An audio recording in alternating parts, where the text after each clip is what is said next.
Beredar video memperlihatkan sosok seorang wanita yang menangis histeris. Momen itu terekam kamera warga dan viral di media sosial.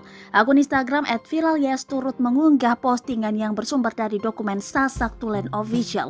Dalam video, wanita berambut panjang itu begitu syok dan tak berhenti menangis. Ia seakan tak memperdulikan warga di sekelilingnya. Seorang ibu yang berada di dekat wanita itu hanya bisa memberi pelukan. Bahkan sesekali ia menutup mulut si wanita yang ingin berteriak itu.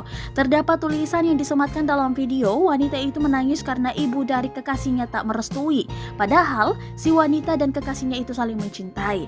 Ia berusaha untuk tetap tenang namun tatapannya kosong dan penuh beban. Warganet pun merasa kasihan pada si wanita itu.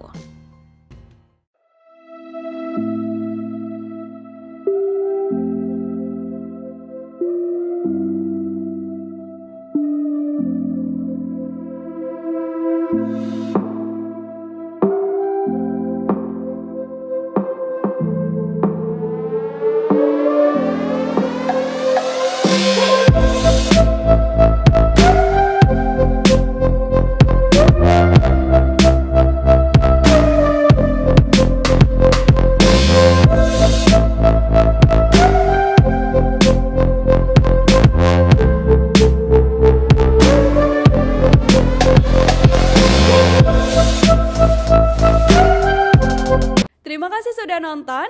Jangan lupa like, subscribe, dan share ya.